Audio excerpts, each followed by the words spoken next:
Modi cabinet में इस बार महाराष्ट्र से भी 6 चेहरों को जगह दी गई। तो 6 जो चेहरे हैं उसमें नितिन गडकरी, पीयूष गोयल, मुरलीधर मोहले, रक्षा खडसे, प्रतापराव जाधव, ये तमाम वो चेहरे। नितिन गडकरी आप जानते हैं कि सड़कों का जो जाल बिछा है उसका श्रेय जाता है इनको। पीयूष गोयल वाणिज्य मंत्री है, मुरलीधर मोहले बीजेपी से आ रहे हैं, इनको भी इस बार शामिल किया गया है। इसके अलावा और भी कुछ नए चेहरों को इसमें जगह मिली है। रक्षा खडसे बीजेपी से, इनको भी पहली बार जगह मिल रही है। प्रतापराव जाधव जो कि शिवसेना शिंदे गुट से आते हैं, और रामदास अठावले आरपीआई से आते हैं। ये जो 6 चेहरे हैं महाराष्ट्र के, इन पर भी काफी बड़ा दारोमदार रहने वाला है। प्रतापराव गणपतराव जाधव राज्य मंत्री बन रहे हैं। तो कुल मिलाकर अगर महाराष्ट्र की बात की जाए तो महाराष्ट्र में इसी साल चुनाव होने जा रहे हैं, और चुनाव के मद्देनजर हमारे साथ सचिन जुड़ गए हैं। सचिन, महाराष्ट्र में चुनाव होने जा रहे हैं अक्टूबर में, ठीक उससे पहले यहां पर मंत्रिमंडल का गठन हुआ है, 6 मंत्री आ रहे हैं। पोर्टफोलियो और साथ ही साथ जो मंत्रियों का रिप्रेजेंटेशन है वो किस तरह से इंपैक्ट करेगा आने वाले चुनाव में, और साथ ही गठबंधन के अंदर?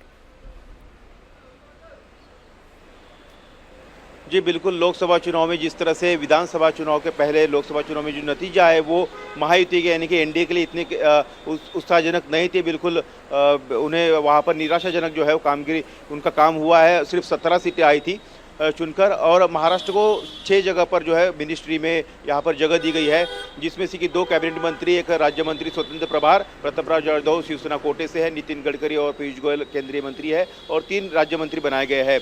तो इसमें कास्ट का भी इक्वेशन का ख्याल रखा गया है। विदर्भ से आते हैं नितिन गडकरी, ब्राह्मण है। उसके अलावा मराठा 2 इसमें मंत्री हैं, मुरलीधर मोहर और प्रतापराव जाधव। एक पश्चिम महाराष्ट्र से, एक मराठवाड़ा से है, और मराठवाड़ा में और पश्चिम महाराष्ट्र में मराठा आंदोलन का काफ़ी असर हुआ था, इसलिए यहाँ पर मराठा समुदाय के जो नेता है उनको यहाँ पे इसमें जगह दी गई है। एकनाथ खडसे की बहू है रक्षा खडसे। उत्तर महाराष्ट्र में 8 सीटों में से सिर्फ 2 सीटें जो है बीजेपी जीत पाई थी, जिसमें रक्षा खडसे की 1 सीट है, और ओबीसी फैक्टर जो है वो ओबीसी एक चेहरा है, इसलिए उनको भी इस मंत्रिमंडल में जगह दी गई है। संविधान का जो एक नैरेटिव सेट किया गया था उसके कारण भी काफ़ी सेटबैक मिला है महाराष्ट्र में एनडीए को। इसके कारण रामदास अठावले जो कि 2014 में 2019 में भी मोदी सरकार में मंत्री थे, उन्हें एक बार फिर से मौका दिया है, और महाराष्ट्र में आने वाले विधानसभा चुनाव में एक मैसेज दिया गया है कि वो दलित जो वोट बैंक है उनको नाखुश नहीं करना चाहती है।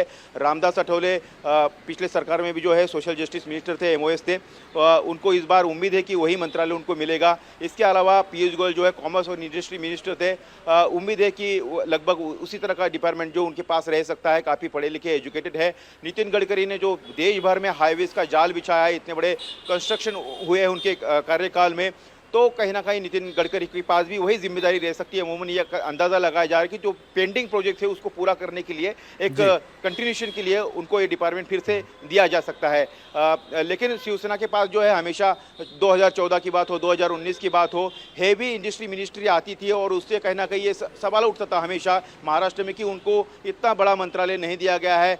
तो इस बार हमने कल मुख्यमंत्री से पूछा था, उन्होंने कहा कि शिवसेना का अलायंस एनडीए के साथ जो है वो कोई बार्गेनिंग के लिए नहीं है।